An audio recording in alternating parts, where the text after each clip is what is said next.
Sabe o que quer dizer a sigla DAE? Se lhe disser que a desfibrilação automática externa talvez ajude. E sabe o que fazer numa situação de paragem cardiorrespiratória? Hoje temos a ajuda de Gabriel Boavida, fisioterapeuta e fundador da Associação Salvar Mais Vidas. Gabriel, seja mais uma vez muito bem-vindo ao S+. Obrigado Se pelo calhar convite. começamos exatamente por aí. O que é que quer dizer o tal DAE, esta sigla? DAE significa desfibrilhador automático externo. É a sigla para denominar este aparelho que pode salvar vidas. Numa paragem cardiorrespiratória, o coração entra em fibrilação auricular e ventricular, peço desculpa, e a única forma de reverter esta situação é aplicar um choque de um aparelho desfibrilhador que vá restituir o normal funcionamento do coração. Portanto, é aquela imagem que muitas vezes vemos, até muitas vezes em ficção, de voltar quase a dar vida ao coração ou atividade, dar-lhe um estímulo. É verdade. Automático externo significa que são aplicados 2 elétrodos, o aparelho em si faz o diagnóstico por si e permite a aplicação do choque em caso de ritmo desfibrilhável. Ao contrário do desfibrilhador manual, em que é aplicado pelos profissionais de emergência, que têm as famosas pás que nós vemos nos filmes. Sim. A questão é que estes DAE não estão presentes como deveriam estar, é uma das reivindicações. Infelizmente, em Portugal, temos uma prevalência de desfibrilhadores em espaços públicos em número insignificante. Eu diria insignificante porque temos perto de 2.000 desfibrilhadores, o que, comparado com outros países que têm uma taxa de sobrevivência à paragem cardiorrespiratória muito mais elevada, é insignificante. Por exemplo, na Holanda há cerca de 100.000 desfibrilhadores que rivalizam com os nossos 2.000 desfibrilhadores. E com uma população na Holanda não muito diferente da nossa. Portanto, em vez dos tais 2.000 desfibrilhadores que temos em Portugal, deveríamos ter os tais 100.000 da Holanda. Falando dos números, disse que os números são insignificantes em termos de sobrevivência. Que números é que falamos? Em Portugal acontecem 12.000 paragens cardiorrespiratórias por ano. É a principal causa de morte fora dos hospitais. Estamos a falar de 32 mortes por dia. Em Portugal, a taxa de sobrevivência é de 3%. Voltando ao exemplo da Holanda, é perto de 30%. Estes 3% são os casos que chegam com vida ao hospital. Alta hospitalar falamos de 2% e o retomar uma vida normal sem sequelas perto de 1%. A diferença está nos primeiros 10 minutos. Os primeiros 10 minutos é que vão definir o futuro daquela vítima. Se for aplicado o suporte básico de vida convenientemente nos primeiros 10 minutos, a hipótese de sobrevida é enorme. Aquilo que acontece em Portugal, que faz com que estes 3%, a mim pessoalmente, enquanto cidadão, me envergonhem, prende-se precisamente com isso, com a falta de formação que a sociedade tem. Nós não temos esta realidade por causa dos meios de emergência, porque os nossos meios de emergência são de muito boa qualidade. A questão é que nós não podemos ter um meio de emergência ao pé de cada paragem cardiorrespiratória. E as equipas de emergência, em qualquer parte do mundo, demoram cerca de 8, 10 minutos a chegar às ocorrências. Se são os tais 10 minutos, terá de ser o cidadão comum a poder socorrer o seu amigo, o seu familiar e manter esta pessoa em condições para que depois a equipa de emergência possa fazer o seu trabalho e termos um caso de sucesso. Como é que o cidadão pode e deve ajudar o seu próximo? Compreender a situação, ter a capacidade de compreender que estamos perante uma paragem cardiorrespiratória, comunicar essa paragem cardiorrespiratória de imediato ao 112, saber ligar 112, porque tem uma forma, ligar 112, e iniciar as manobras de suporte básico de vida, as chamadas compressões cardíacas e a ventilação assistida. Esta formação deveria ser obrigatória para todos? Nós defendemos que essa formação devia ser obrigatória. Nós costumamos dizer que não precisamos de melhores meios de emergência médica, nós precisamos de melhores cidadãos. cidadãos mais capazes, cidadãos mais solidários, que tenham esta competência, que terminem o 12º ano com esta competência, que é uma competência que a mim me parece basilar para ser cidadão. Portanto, devia ser uma formação que deveria estar presente nas escolas, Nas além do escolas, português, da matemática, do inglês. obrigatoriamente, sim. Para mim, pessoalmente, entendo que os nossos jovens saírem com fantásticas capacidades académicas ao nível da trigonometria, da literatura, parece-me importante, mas saber agir perante uma situação de emergência e poder salvar uma vida, parece-me que assume, se calhar, uma importância ainda maior. Falando já depois das escolas, existem também determinadas profissões, segundo a Associação, deveriam ter esta formação É obrigatória. verdade. Há profissões, a começar pelas da saúde, parece incrível, mas há muitos cursos de saúde que não têm este componente no seu currículo a nível estrutural. O profissional de saúde pode terminar o seu curso na área da saúde sem ter esta capacidade e ter de a ir fazer a posteriori.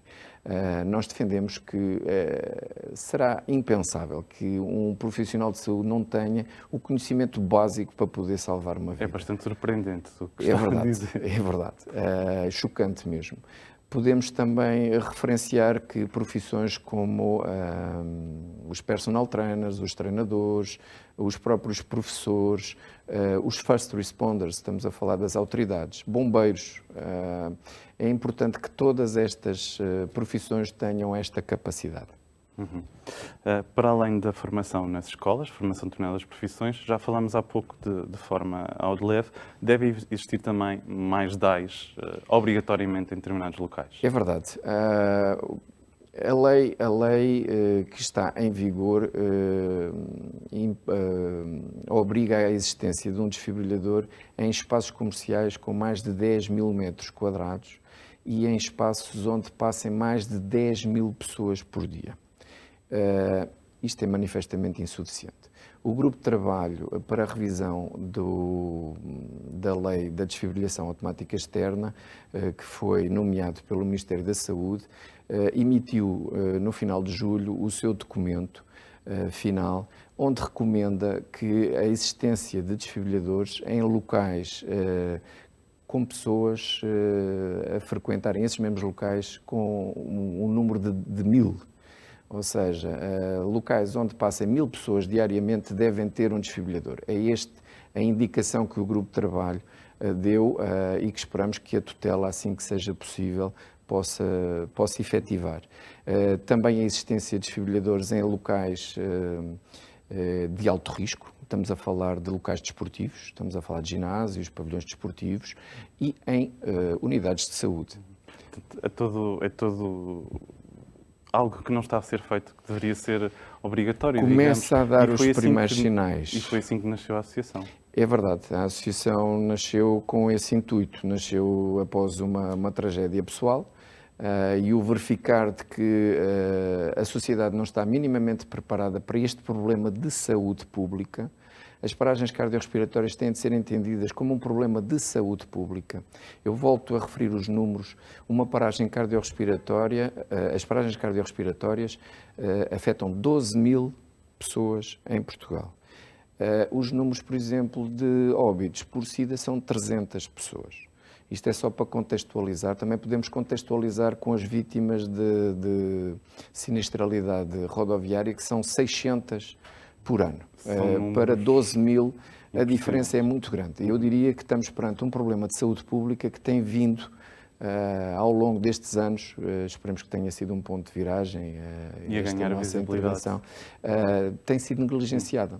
Mas tem ganho visibilidade e daí, por estes dias, decorreu em Sintra um mass training, que é um exercício com muitas pessoas, para explicar como isto se faz. É verdade. Com particularidades muito interessantes. É verdade. No passado dia 15 tivemos um mass training que ocorreu na Escola 2-3 de Montelavar, organizado pela União de Freguesias de Almargem do Bispo Perpinheiro e Montelavar, com o apoio da Câmara Municipal de Sintra, Proteção Civil de Sintra e o INEM e a nossa associação, que teve uma particularidade. Teve a particularidade da presença de uma menina, que é a Inês Fonseca, que foi uma menina que teve uma paragem cardiorrespiratória aos 13 anos, no mês de junho do ano passado, à porta da escola na Terrugem, em Sintra, e que foi socorrida devidamente pela sua professora à porta da escola,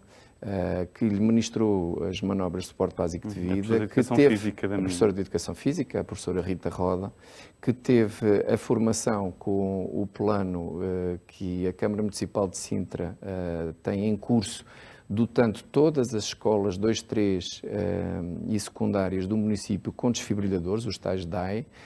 São 29 desfibrilhadores que a Câmara de Sintra colocou, 176 operadores, e que resultou nesta vida salva.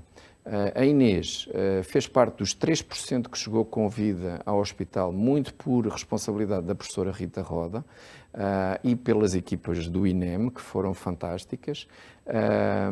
E faz parte dos 2% que tiveram alta hospitalar e faz parte do 1% das paragens cardiorrespiratórias que conseguem retomar a vida normal. A Inês voltou à vida normal, escolar. Nós, enquanto associação, com a colaboração da Cruz Vermelha Portuguesa, oferecemos a formação do suporte básico de vida com desfibrilhação a toda a família da Inês, e a Inês, neste momento, arriscar-me-ia a dizer que é a única vítima de paragem cardiorrespiratória em Portugal que é operadora de desfibrilhador. É um exemplo de coragem e força para todos nós. É verdade. Eu penso que é o exemplo de que é possível salvar vidas. É possível acontecer a paragem cardiorrespiratória, ser um concidadão, neste caso foi a professora, a aplicar o suporte básico de vida, salvar a menina, o INEM ter funcionado na perfeição, o hospital ter funcionado também corretamente e a Inês poder voltar à vida normal. É um caso de sucesso, por isso é possível que isto aconteça a muitas mais das 12 mil para chegarmos aos números da Holanda, que falávamos há pouco. Eu gostava que nós conseguíssemos chegar aos 30% antes de 2030. No fundo, se cada um perceber o que deve fazer e em que altura é que deve fazê-lo e tiver os suportes necessários, parece fácil. O procedimento em si, a competência em si, não estamos a falar de nada altamente complexo. Qualquer cidadão com mais de 16 anos consegue o fazer. Consegue compreender se está em paragem cardiorrespiratória, se não, ligar 112 convenientemente, aplicar umas manobras de compressão. A única coisa que tem é que são altamente cansativas. Fazer aquelas 100 compressões por minuto é realmente extenuante. E aplicar o desfibrilhador automático externo também, a máquina, eu diria, que praticamente faz tudo sozinha. Por isso, eu acho que é acessível a qualquer um dos comuns poder salvar a vida, que pode ser do seu familiar. É um ato de solidariedade, é um ato de cidadania e é um ato de solidariedade. Acho eu que pôr-nos ao dispor do outro, salvando-lhe a vida, acho que é o pináculo da solidariedade. Quase o serviço cívico que falávamos há pouco. Este exercício em Sintra, que já não é o primeiro, correu muito bem, segundo sei, e já estão de olhos postos no próximo. É verdade. No dia 1 de junho, no Dia Mundial da Criança, vai decorrer em Queluz um torneio de futsal organizado pelo Centro Chotoquete de Queluz, com a participação da Federação Portuguesa de Futebol e com o nosso apoio. Vai decorrer um mass training também, enquanto acontece o tal torneio de futebol, futsal, que é um torneio do fair play. Por isso, o fair play e um mass training de suporte básico de vida tem tudo em comum em torno da cidadania. Penso que vai ser um momento também interessante. Ainda por cima, há muito pouco tempo, houve um jovem de 28 anos que ia praticar o seu futsal, era jogador de futsal, sofreu uma paragem cardiorrespiratória e, infelizmente, apesar de na altura terem sido aplicadas as manobras de suporte básico de vida, o pavilhão não tinha um desfibrilhador, E o tempo que demorou a ser desfibrilhado, mesmo com as manobras de Sport Básico de Vida, foi no Algarve, sim. Infelizmente, perdemos mais uma vida, neste caso de um jovem de 28 anos. De forma completamente desnecessária. Eu penso que temos de caminhar rapidamente para que, sim, com certeza, temos de caminhar rapidamente para que todos os espaços onde se pratique desporto sejam espaços cardioprotegidos. E no dia 1 de junho, sendo o Dia da Criança, é também uma forma de homenagear a menina que falávamos há pouco, que tão corajosamente conseguiu fazer parte dessa percentagem. É verdade que sim. O próprio torneio em si vai ser um torneio que vai ter equipas jovens, vai ser com escalões jovens. Vão fazer o seu futebol, vão praticar o seu desporto e também vão ter a oportunidade de praticar e de apreenderem estas capacidades de suporte básico de vida, de cidadania. Falando novamente da associação que começou como movimento cívico, Salvar Mais Vidas, agora é associação, já tem alguns anos de trabalho. Algum caminho já foi feito? É assim, todo este processo tem 3 anos. O movimento cívico tem 1 ano. A associação tem 5 meses, mas é tudo o mesmo, são várias faces da mesma moeda.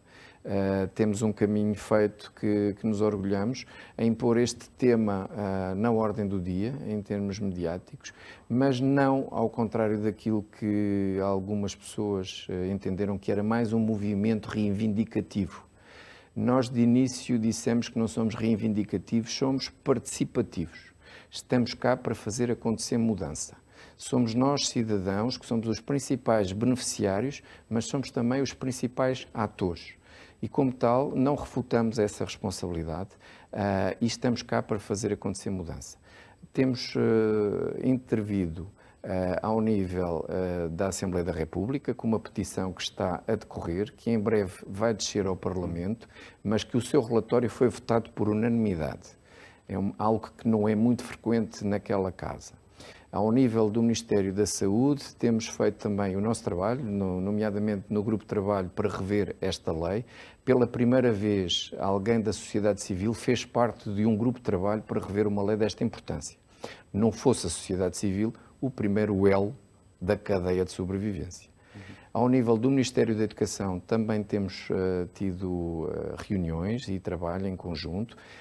Assinalar um despacho do Ministério da Educação que, pela primeira vez, indica que esta competência deve ser uma competência que todos os alunos do 10º ano devem ter. Falámos há pouco, deve ser obrigatório. Ainda não é esse passo, é um sinal. Já estou a adiantar. É um sinal. Também, para terminar, dizer que, ao nível dos municípios, tem havido uma abertura, tem havido um efeito de cascata. Há municípios que já estão a procurar fazer parecido com Sintra e, quem sabe, até melhor, enquanto as autoridades centrais não tornam este processo obrigatório, começa localmente. vai localmente existindo ações que são de louvar e que podem salvar vidas. A desbravar o caminho.